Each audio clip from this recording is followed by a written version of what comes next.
The track started when I was at a very good mental state, where I was writing a lot of happy music. So I came up with this happy melody, this tropical melody, and just created the melody and the drop. Not the bit leading up to, but just the melody, which is the happiest bit of this track. I got a depression a couple of months later. I moved out and started to live together with one of my friends at his house and set up my studio there. And I was at a really bad mental state at the time, and that's actually when I created the beginning of the track, which is a very sad bit. And afterwards I created the bit that comes after the drop, which is almost a bare piano bit, which is also very sad.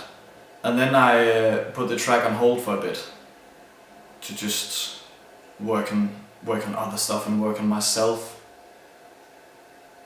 And when I picked up the track again, I was a lot better. I had a lot of time to work on myself and improve my mental health.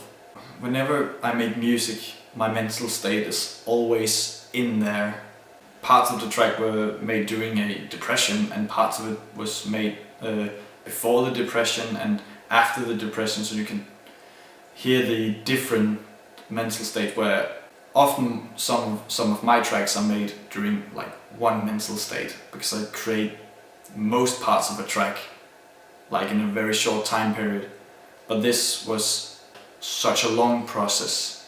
The title is supposed to be semi-ironic, 4 easy steps, because it's the 4 easy steps for me from depression to recovering from that depression, which is 4 very difficult steps, because you can take the track and divide it into 4 bits, 2 sad bits and 2 happy bits. But all of the bits together show my journey from a depression to recovering from that depression. So calling it easy steps is actually supposed to be ironic. In the beginning I had some difficulty showing this track to anyone, but after a while I felt like this is a story I want to share, and it's really true to myself, and that's why I didn't want to change any bit of it, because I wouldn't be able to recreate my own depression bit. It's very original, it's very true to myself, and it's very true to my emotions at the time, so I wouldn't dare to change it. So the only problem I really had with this track was whether or not to show it to anyone, because it would be like reading me like an open book. This is the track where you could hear me the most, or my emotions the most.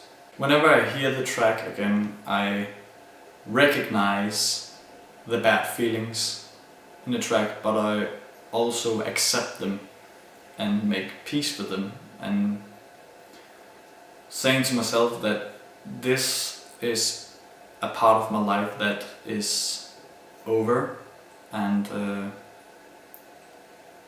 I'm better now. I'm ready to look forward.